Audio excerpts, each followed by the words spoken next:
Hey everyone, it's Chrissy from Stitch Collective, and in this video I'm going to show you how to make the Elizabeth Suzann Florence Pant.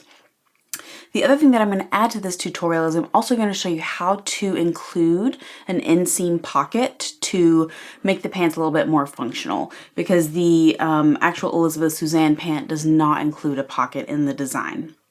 And then I've actually completed one of the legs in advance of the tutorial so I can show you exactly what we'll be making. So as you can see here, this is the side seam of the pants, and this right here is the pocket. So it's actually very nearly invisible, I would say. And I'll show you like the tips and tricks to make it that way. In this tutorial, I'm going to be covering how to construct the pants. So I've already cut out my pattern and my fabric ahead of time, but if you need help figuring out what size to make, you can look at the Elizabeth Suzann website. She has a really extensive sizing guide to help you choose the best size for you. If you do want to sew this in a silk, is that you're going to need to size up in the pants, because silk fabric can't stand any sort of strain at the seams. So you're going to want to size up probably one size if you're planning on sewing in silk. So the pattern for the Florence pant is not actually publicly hosted right now, but it will be hosted again later this year, most likely on the Elizabeth Suzann website. But if you do know a sewist that was able to download the files when they were available, you can reach out to them and have them email the files to you to construct the pants. In this section, we're going to be covering the supplies that you'll need to make the pants. And some of these are optional, so I'll actually cover those at the end. But let's dive into what you will definitely need to make the pants, in addition to your fabric and thread. So the first thing that you'll need is 2-inch elastic. I know that elastic is hard to come by right now, and lots of folks from my Clyde pant tutorial have been asking me for elastic recommendations. And if you're in the US or Canada, I can recommend the Dritz. It's called 2-inch soft waistband elastic, but this stuff is nice. It's plush. It has good recovery. I've used it in lots of things that I've sewn in the past, and I'm really happy with it. The only thing I don't like is that it is pre-packaged, so usually I prefer to buy things by the yard, but in this case, if you're not sure if the elastic that you're ordering will be nice, this is a great alternative. The other thing that I wanted to cover is if you don't have 2-inch elastic and you can't get any right now, the other thing that you can do is you can take 1-inch elastic. It will take twice as much, but you would lay it side by side and you would zigzag to join the two pieces together. So that would be an alternative if you have or can find 1-inch elastic that would help you create it. So the next thing that you'll need, this is optional, but if you want to add a pocket to the pant, you will need a pocket pattern. So I've added one below if you'd like to download and use that one. Another alternative is if you have another pocket pattern that you like, you can just substitute that one. But the important part for the technique that I'm showing is that it's a side seam pocket that is actually going to be integrated into the waistband. So that's the most important part of making this nearly invisible and helping it support the weight when you have items in your pockets. The next item is just going to be a ruler or a seam gauge, and that is to help with our measuring and marking for the pocket. And then you'll also want to have marking implements of some kind. So I really like these Pilot friction heat erasable pins, or these Clover Choco liners, I think is what they're called, but it's essentially a chalk marker. Both of these work great. And then the last thing that we're going to cover, or actually the next to last thing, is something called Fusible Tricot or Fusible Stay Tape. And what this is it's going to be something that we reinforce the pocket area, just because that will be a high stress area when you're putting your hand in and out of the pocket. And this will just add a little bit more support. And this specific one is a knit one, but you can also use a woven. And then I really like this brand. It's called So Keezy. It's just really high quality, and they come in black and ivory and white. And then the last item is called a seam roll. And what this is going to help us do when we're pressing the pant leg seams is essentially have your seam up off of your pressing surface. So you're just pressing the seam itself and not the rest of the pants. So it helps prevent any sort of like seam marks from showing through or just over pressing the actual pant fabric itself. In this section, I'm going to show you how to add the pocket piece to both the front and back leg pieces. So in this instance, the first thing that we're going to need to do is actually reinforce the pattern, not the pattern piece, the fabric where we're going to be sewing the pocket. So if you decided to add the interfacing or that fusible stay tape I talked about earlier, this is where we'll add it. And what you're going to want to do is you're going to want to measure down from the top where the waistband will go for about 4 inches, and then you'll start adding your interfacing there, and then you're going to go about 1 inch longer than the pocket piece. And what that's doing is it's just reinforcing a little bit of the fabric below the pocket just for extra structure. So go ahead and iron that on to all 4 of your pieces, so both front pieces and both back pieces, and then we're going to move to the next step. So for our first step of construction, we're going to be sewing the pocket to the front leg piece. And if you're a new sewist, one thing that I just want to cover really quickly is when you're looking at a pant leg pattern, the J section of the pants that you see is actually the crotch curve. So the section that we're going to be sewing on is the side seam, which is the straighter of the 2 sides of the leg. And then I have ironed, like we covered in the last step, I've ironed my interfacing starting at the 4-inch mark and going down for the length of the pocket plus about 1 inch. So I know where to start sewing. I'm going to start sewing right at the top of this interfacing. If you don't have the interfacing available or you don't want to add it, you'll just mark a 4-inch mark and start sewing the pocket piece at that mark. So we're going to sew the pocket, and I've taken the Sharpie to denote the right side of the fabric. So we're going to put it right sides together on the front pattern piece, 4 inches from the top of the waistband, and then we're going to sew a 1/4 inch seam for the length of the pocket. And we're doing a 1/4 inch seam because the pant seams, or for all of the side seams, are 3/8 inches, and we're sewing just a little bit inside that. All right, so I've sewed my 1/4 inch seam on the front panel. So you're going to repeat this for the other side. So you'll take your front panel, lay your pocket piece right sides together, and sew a 1/4 inch seam. And then next, we're going to do the exact same thing to the back panel. So we're going to take our pocket piece and we're going to place them right sides together, and starting at 4 inches from the top of the waistband, we're going to sew a 1/4 inch seam allowance down the length of the pocket. And the reason that we're doing this before we do any pressing is just for efficiency. Since we're doing the same step for all of the pieces, then we can do as much as we can at the sewing machine, and then we're going to go press all of the pieces before we come back for the next step. And if you do that for sewing in general, it'll just make construction of your projects a lot faster. And then for this pocket, I'm actually going to, so this is my back panel piece, I'm actually going to sew it with the pocket facing down and the back panel, the back leg piece on top. And I'm doing that so that more of my project is on the left side of the machine, so that I'm not trying to shove the whole leg piece here in my throat space. So for the back panel, I've finished sewing my 1/4 inch seam, and at home you will have sewn your pocket to both back leg pieces and both front leg pieces, and now we're going to take it to our iron and press. And the way that I like to do this is actually press the seam open and then press it towards the pocket piece. I find that gives me a better press, like I get a crisper seam line. And then we'll be back.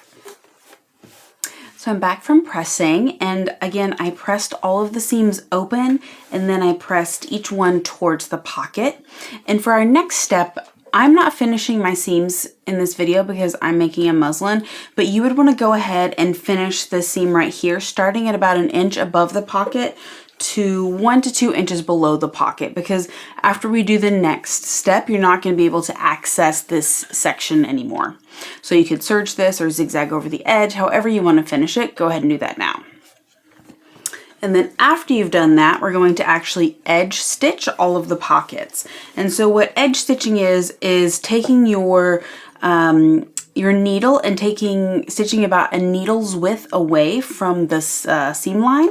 And your goal is to catch the seam allowance that you've pressed towards the pocket with your stitching. And what that's doing is for the pants, ensuring that the pocket doesn't roll out while you're wearing it and the lining showing or the pocket fabric showing, and it just makes it lay flatter for the inseam pocket.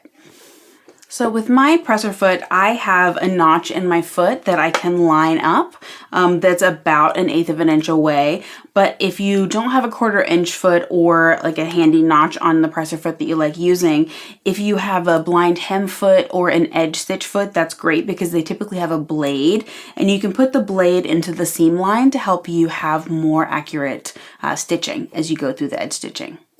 And as I'm edge stitching, I like to take the pads of my fingers on either side of the seam and I'm gently applying tension. So I'm not pulling left to right or front to back. I'm just gently opening the seam so that right before it goes under the needle, it's as flat as possible.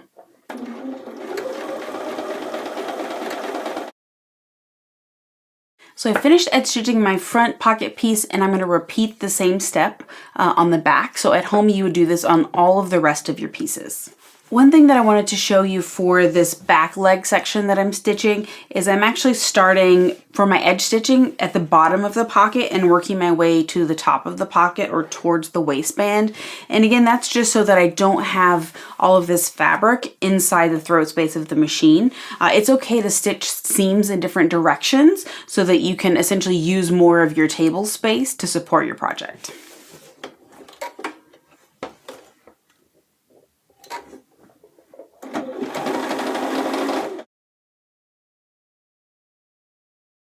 So I've edge stitched all my pieces, and before we go to the next construction step, I'm going to just take my iron and gently press each pocket piece that I've edge stitched. For our next step, I'm going to show you how to start marking the side seam here so that we can sew the front and back pieces together.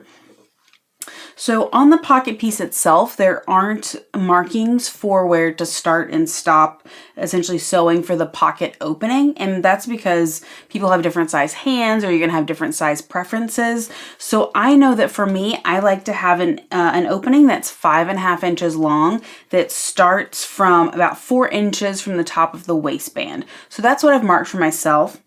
And one important thing to note is because the waistband allowance is 2.5 inches, you're actually going to want to measure down from the 2.5 inch mark because that's where the finished top of your waistband will be.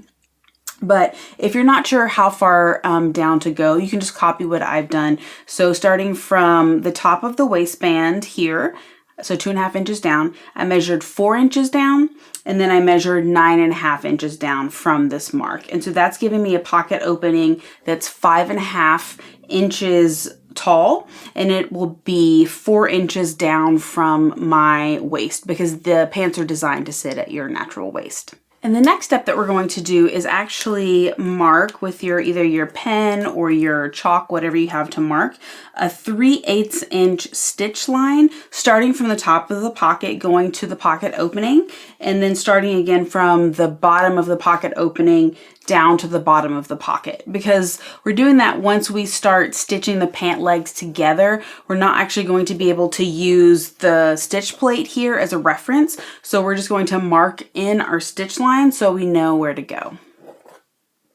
So I'm marking again from the top of the pocket, a 3/8 inch mark, so that I know where to stitch. And it's really helpful for the pocket opening if you make sure you have an intersection that essentially gives you like a crosshairs. So you just have a really clear indicator of where to stop. And I'm going to do the same thing for the bottom of the pocket opening, marking 3/8 inches all the way down to the bottom of the pocket.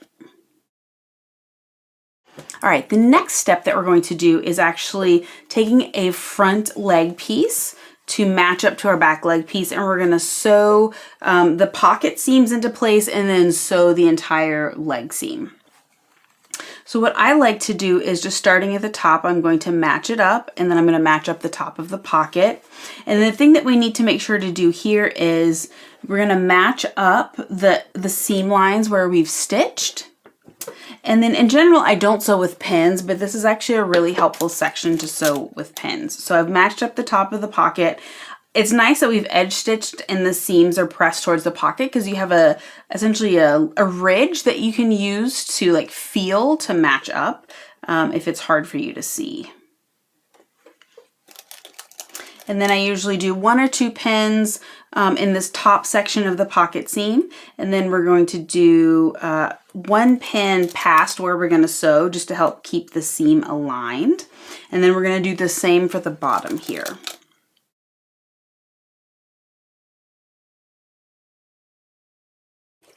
So for this next step, we're going to start stitching at the top of the waistband with a 3/8 inch seam allowance, and we're going to stitch down to the pocket opening. So right here where I've drawn the crosshairs, and then I'm going to pivot with my, so I'm going to stop with my needle in the crosshairs, this intersection right here, and then I'm going to stitch or pivot and stitch to the end of the seam allowance. So about a 1/2 inch here.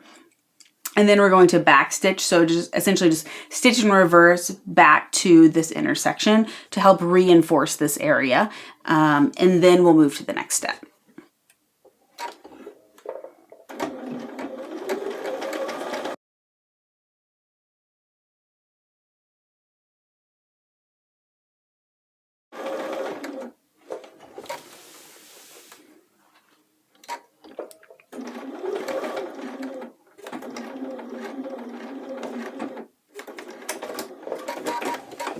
So I've sewn my 3/8 inch seam allowance, and then I've pivoted here where we marked the intersection, stitched to my seam allowance and stitched back to reinforce. And now I'm going to do the same thing for the bottom pocket section, except this time we're actually going to start with the pants in the machine like this, so we can start stitching at the seam allowance, back tack, and then pivot at the intersection that we've marked, and then we're going to sew down the rest of the entire leg seam.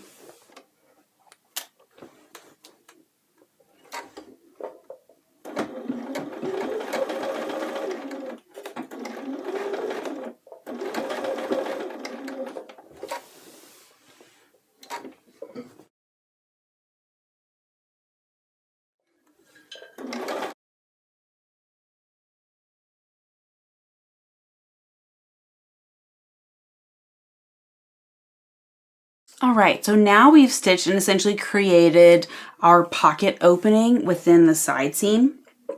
And now what we're going to go ahead and do is sew the pocket. So we don't need to sew the very top of the pocket. We're just going to sew the curved section. And then at home, you would finish this however you want to finish it. You could serge it again or zigzag over the edges. But I'm going to sew this with a 3/8 inch seam allowance. But it's pretty, like, it's a huge pocket, so you could sew it with whatever seam allowance you want.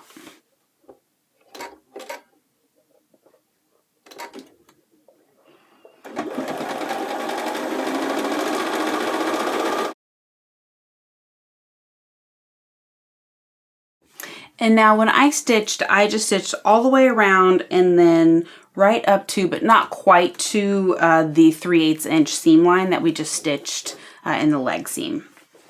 And then for the pocket, I'm just going to gently touch my iron on it to flatten it out. All right, so now that we've stitched our pocket and stitched down the side seam and we've stitched the pocket itself closed, we're going to take this to the iron and press the top section of the seam here until you get to the pocket, and then below the pocket down to the hem. So I'm going to press this open, and then I'm actually going to press this towards the front of my pants. And that is because when the pocket piece is in place, it's actually going to be towards the front of the pants, and it's going to be tilting the seam this way. So if you don't like that, I know that's counter to the advice to usually press it towards the back. The other option you could do is just take some scissors and you could clip in, like right here, essentially clip to but not through the seam line.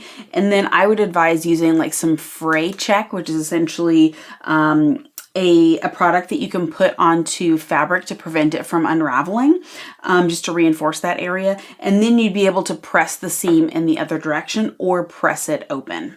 And back for my iron. So again, I pressed these seams open here at the waistband above the pocket, and then below the pocket to the hem. I pressed it open and then I pressed it towards the front. So now that we've pressed, I'm going to lay the pocket piece against the front leg piece, and then we're going to flip the whole thing over. So for this next section, you'll be doing this at your ironing board, but my ironing board doesn't fit here in this space, so I'm just going to show you on the table. But what you're going to do is, it's helpful if you press the seams again up to the bottom of the pocket opening and then above the pocket opening, but you don't press the pocket opening yet. So just get these seams as flat as possible. And then for the pocket opening, you're just going to essentially finger press it gently into place to see where it wants to sit, where it's going to lay flat. So you finger press that into place, and then once you're happy with it, then you're going to touch the iron on it. And what that will do is essentially just help it lay as flat as possible. So I'm going to go do that at my iron, and then we're going to come back. I'm back from my iron.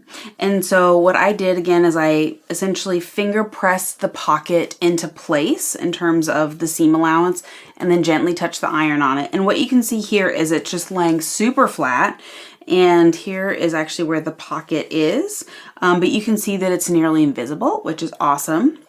So we're actually done constructing the pocket, and our next step is going to be sewing the inner leg seam. So we're going to start at the top, and then we're going to sew all the way to the hem with a 3/8 inch seam allowance. So if you're a new sewist, one thing that I want to show you really quickly, because I know it can be confusing, is how you start sewing seams that have really different angles. So this is the crotch seam that we're starting right here, or the crotch section of the inner leg seam. And what I've marked in blue is the 3/8 inch seam allowance, and that's where you want the seams to match up. So you can see here that there's like an angle sticking out of the back. That's the back crotch curve. And then the front crotch curve here is sloping down. So where they intersect at the V at the 3/8 inch mark, that's where you want to actually start sewing.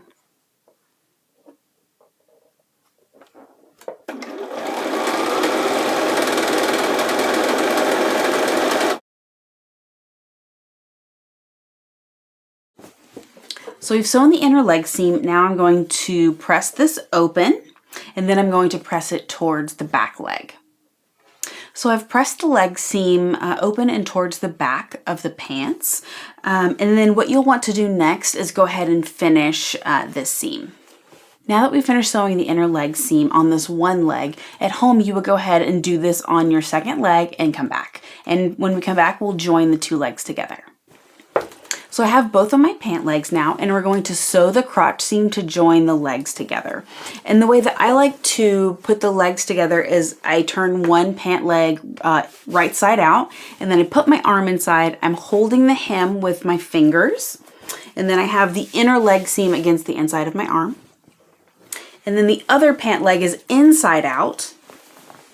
And then also along the inner leg seam, I'm just going to put my arm inside the pants, also hold the hem with the tips of my fingers, kind of get things aligned here, line up the top of the inner leg seam, and then I can pull my arm out while I'm holding the hems. And what that does is it puts right sides of the pants together, and then we've already matched up our inner leg seam.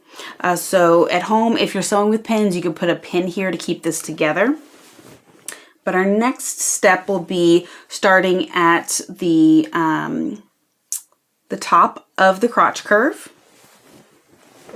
And then we're going to sew a 3/8 inch seam allowance all the way around the entire crotch curve.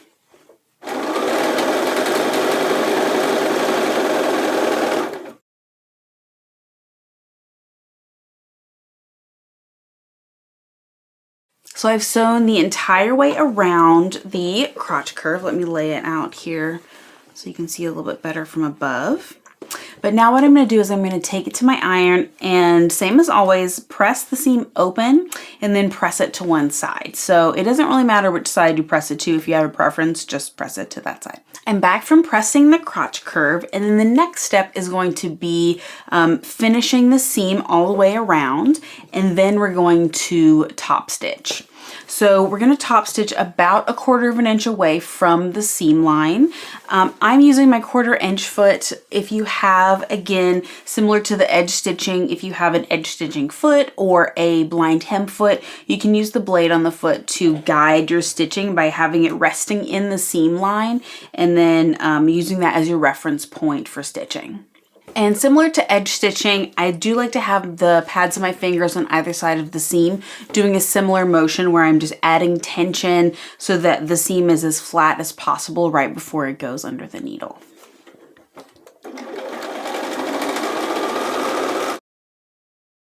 And one more thing to note, I actually, if you can't tell here, have these pants inside out. So I'm stitching on the right side of the pants, the right side of the fabric, but from the inside. And that's letting me essentially do it from my machine all in one go.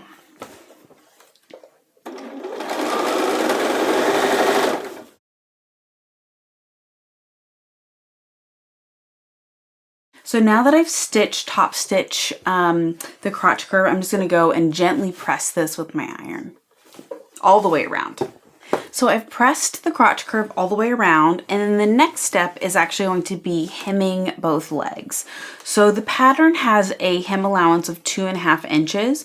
And so what I'm going to do is, instead of measuring 1/4 inch to fold up and then folding up again, I'm actually going to stitch a reference line of 1/4 inch all the way around both leg pieces, and then stitch another reference line at 2.5 inches, and then we'll be back.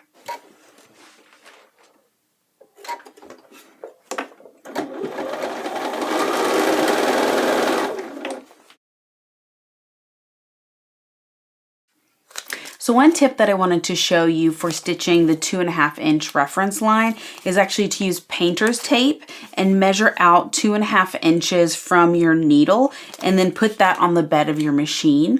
Because painter's tape, since it's low tack, it's not going to damage the finish of your machine, and most machines aren't going to have a 2.5 inch reference line available.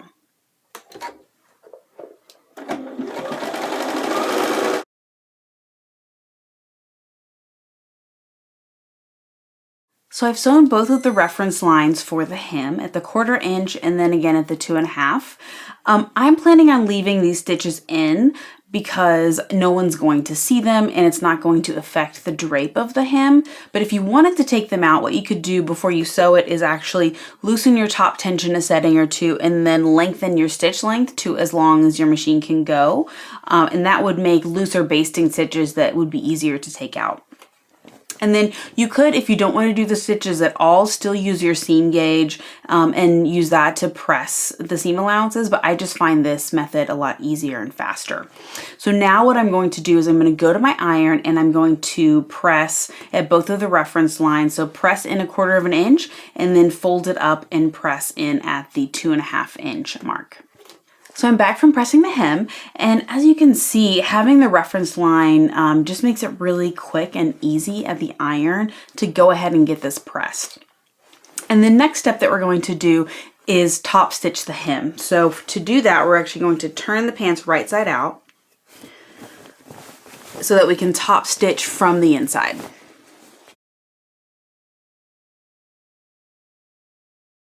Starting at the top of the seam, I'm planning on stitching about 1/8 inch inside. If you like to stitch at a different depth, that's totally fine. And this is another instance where using that blind hem foot or your edge stitching foot would be really helpful, just to help you have straight, accurate stitches where it will show on the outside. And when I'm starting my stitching, I'm starting at the inner leg seam, so that way where I start and stop will be in an inconspicuous place.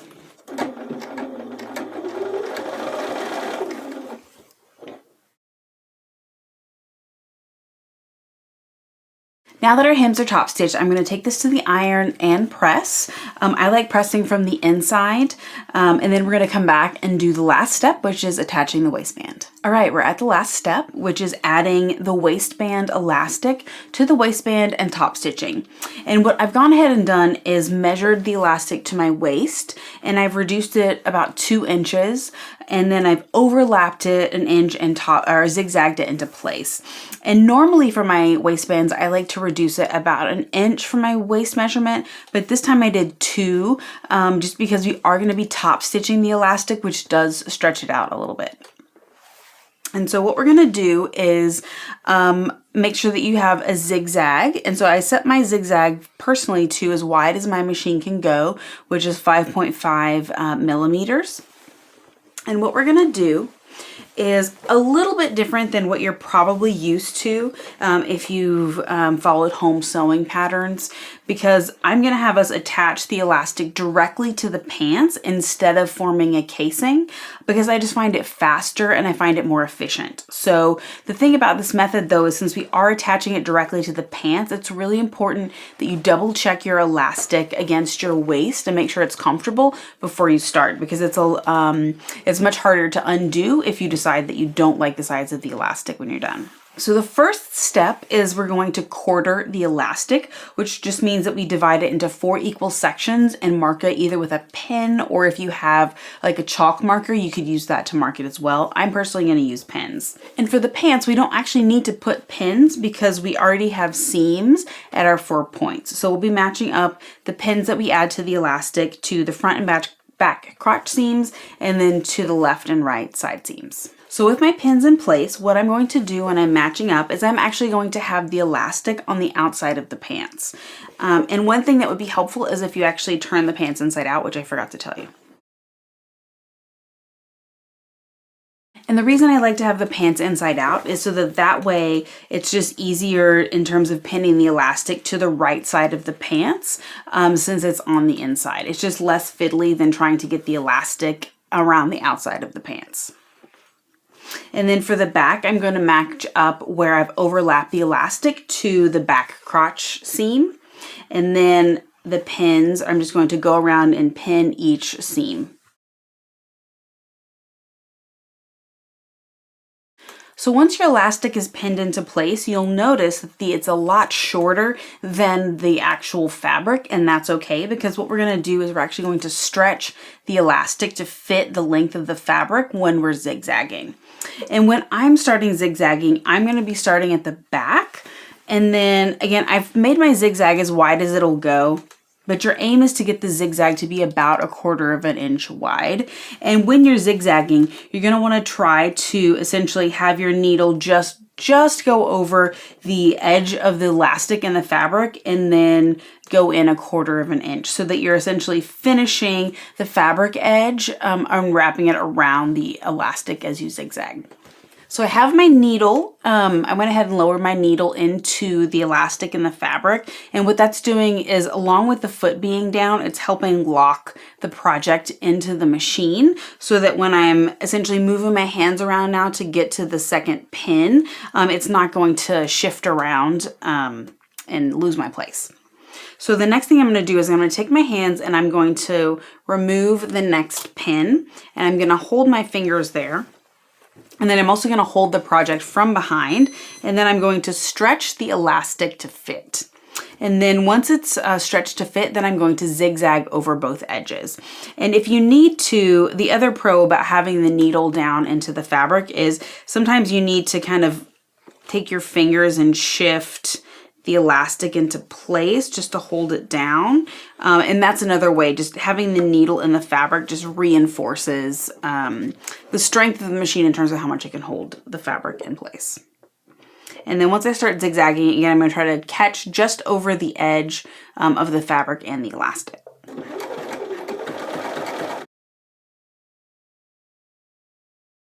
And if you need to stop and readjust, you always want to stop and have your needle down. So if you have a manual machine, you would turn your hand wheel to lower the needle, or if you have a computerized machine, you might have a button on the front of your machine.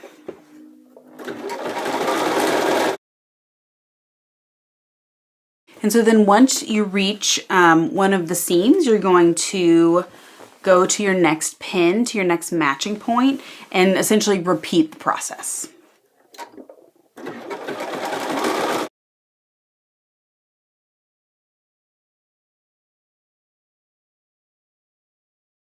So I've zigzagged all the way around the top of the waist. And I'm using a zigzag because you might only have a sewing machine at home. If you have access to a serger, I would definitely recommend serging this instead of zigzagging, but you can accomplish very similar results with the zigzag. So since we've zigzagged the elastic touching the right side of the pants, now what we can do is we can actually roll this down and we get a nice finished edge along the top of the elastic. So let me actually lay this out a little bit flatter so you can see. But so what we're going to do to finish the waistband is roll it down once so you get that nice finished edge, and then we're going to roll it down again, and then that's when we're going to top stitch. So it's wrapped the fabric around the waistband or around the elastic in a really nice way, and you didn't have to make the casing and then thread the elastic through and then then match up the ends and zigzag the elastic. So the next step is I'm going to go to my iron, and just with the waistband elastic rolled down like this, I'm just going to gently touch the iron all the way around to help just make a nice crease around the top here of the elastic. So now that I've pressed around the top of the elastic, we can go ahead and turn the pants inside out, or right side out, so that we can top stitch. So since we've included the side seam pockets, you're going to want to make sure that the pocket is facing or touching the front panel of the pants. And then what we're going to do is similar to attaching the elastic, we're going to use the seams this time instead of pins, but we're going to fold the waistband down, and then we're going to use the seam lines essentially to know where to match up. And then what we're going to do with the pocket, here, let me turn it to the side so you can see a little bit better, is as we're stretching the elastic to fit the length of the fabric, all we need to do is just make sure that the pocket is flat. And then what's going to happen is as we stitch, the top of the pocket is going to be caught in the waistband, which is why we didn't need to finish the top of the pocket. And it's also why when you have your phone or your keys or whatever in the pocket, it's going to keep it from distorting the side seam as much or having the pocket gape open, because the weight of whatever's in your pocket is actually supported from the waistband and not from the side seam. So to start, I'm going to start with the left pocket, the front left pocket. And again, I'm just going to take the elastic and I'm folding it down and matching up the seams, the seam lines. And then I'm going to match the front crotch seam to fold that down. I'm going to stretch it to fit, and I'm just going to make sure that the top of the pocket bag is caught under the elastic. And then I'm going to top stitch about 1/8 of an inch away from the fold line. But if that again feels too close for you, just do whatever distance feels comfortable. All right, so what I talked about, I'm going to show you now. So I have the left seam of the pants. I've lowered my needle at the seam line. I have the pocket bag touching the front leg, leg piece. And now I'm also holding here at the front crotch seam. I've matched up these seams in terms of folding down the elastic. And now what you want to do is I'm taking my left hand to essentially just make sure that the fabric length is taut and there aren't any like big pools of fabric under where the elastic is. And then I'm going to stretch it to fit, holding from the front and the back, and then I'm going to top stitch. Again, always making sure that the top of the pocket bag is being caught under the waistband elastic.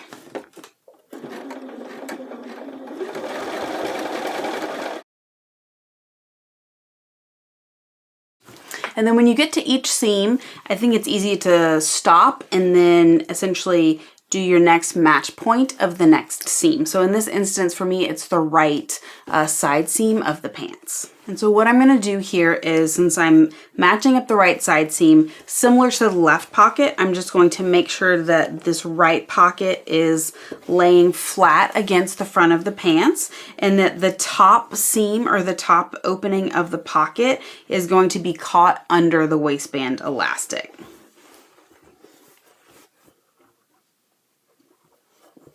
And then just making sure that the fabric is tightly wrapped around the elastic. And then I'm going to pull from the front and the back and top stitch.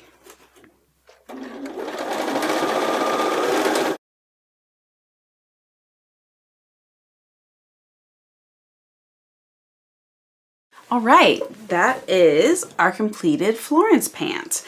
And let me just show you guys the side seam pockets one more time. I hope you can see like how smoothly that's laying and how flat and really like the process that we did helps make it pretty invisible. Yeah, but if you guys have any questions about construction or just the pattern in general, feel free to add it to the comments below, or you can also email me at hello@stitchcollective.com, and I'm happy to try and help you. Thanks, you guys.